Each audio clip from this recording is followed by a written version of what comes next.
खुलुमबाय बड'लेण्ड बुब्लि स्टुडिअ आं राकेश रामसियारि बड'लेण्ड बुब्लि नायबाय थानायनि थाखाय नोंथांमोनखौ साबायखर।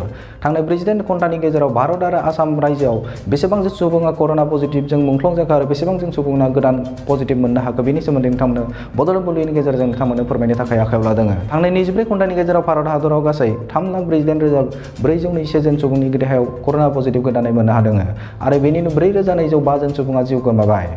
थांनाय 10/5/2021 मायथाइयाव अर्थात दाखालि कर'ना पजिटिभनि अनजिमाया जादों 3,66,161 जन सुबुंनि देहायाव कर'ना पजिटिभ मोनदोंमोन आरो बेनिनो 3,754 जन सुबुङा जिउ गोमादोंमोन।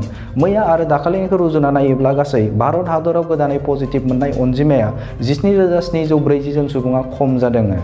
बेनिनो थैनाय अनजिमाखौ जों रुजुना नायोब्ला 482 जन सुबुङा दाखालिनिखौ रुजुना नायोब्ला मैया बांसिन जानायखौ नुनो मोन्दों।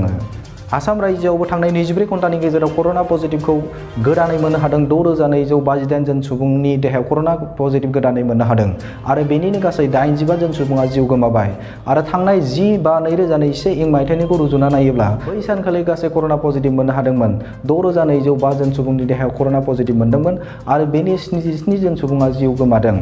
मैया आरो दाखालिनिखौ रुजुना नायोब्ला थांनाय 10/5/2021 मायथाइयाव आसाम रायजोआव 24 घन्टानि गेजेराव गासै कर'ना पजिटिभ मोननो हादोंमोन 5,803 जन सुबुंनि देहायाव कर'ना पजिटिभ मोनदोंमोन आरो बेनिनो गासै 77 जन सुबुङा जिउ गोमादोंमोन आरो बेखौ रुजुना नायोब्ला मैया आरो दाखालिनि सुबुं अनजिमाया कर'ना पजिटिभ गोदानै मोननो हानाय अनजिमाया जादों 455 जन सुबुंखौ गोदानै केस मोननो हादों।